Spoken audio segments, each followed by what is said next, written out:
যে কোনো প্রোডাক্টের লেবেলিংটা হলো ওই প্রোডাক্টের জন্য একটা আইডেন্টিফিকেশন। কারণ ওই লেবেলিং এর উপর ভিত্তি করেই আমরা বলতে পারি এই প্রোডাক্টটা কিসের তৈরি, এই প্রোডাক্টটা কোন দেশে তৈরি হয়েছে, এই প্রোডাক্টটা তৈরিতে কি কি ম্যাটেরিয়ালস ইউজ করা হয়েছে, কোন উপাদানের পরিমাণ কত, প্রোডাক্টটা কিভাবে ইউজ করতে হবে, এর সেলফ লাইফ কতদিন, ইত্যাদি ইত্যাদি। তাই যে কোনো প্রোডাক্ট আমদানি বা রপ্তানির ক্ষেত্রে এর লেবেলিংটা খুব বেশি গুরুত্বপূর্ণ। আজকের ভিডিওতে আমরা জানবো প্রোডাক্টের লেবেলিং ব্যাপারটা আসলে কি, মোট কত ধরনের লেবেলিং হয়, এই প্রত্যেকটা লেবেলিং নিয়ে বিস্তারিত।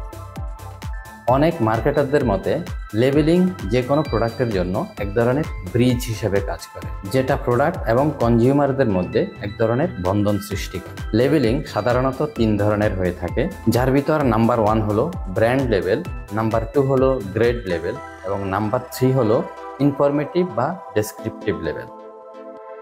যেই কোনো পণ্যের জন্য এটা খুবই শক্তিশালী একটা লেবেল। এখানে পণ্যের পরিচিতির জন্য এই লগোটাই যথেষ্ট। এই ধরনের লেবেলের শক্ত আউটকাম আমরা সাধারণত গাড়িগুলোর ক্ষেত্রে বেশি দেখে থাকি। যেমন গাড়ির ক্ষেত্রে যদি বলি, Toyota, Volkswagen, Mercedes Benz, BMW, Honda, Ford, Audi, এই ধরনের লগোগুলো দেখলে আমরা সাধারণ মানুষ খুব সহজে বুঝতে পারি যে এটা কোন ব্র্যান্ডের গাড়ি। এছাড়াও হোম অ্যাপ্লায়েন্স প্রোডাক্টগুলোর ক্ষেত্রে যদি বলি, স্যামসাং, এলসি, প্যানাসোনিক, ওয়ার্লপুল, আমাদের দেশীয় পণ্য ওয়ালটন, এই জাতীয় বেশ কিছু কোম্পানি আছে যাদের লগো দেখলে আমরা বুঝতে পারি যে এটা কোন কোম্পানির পণ্য।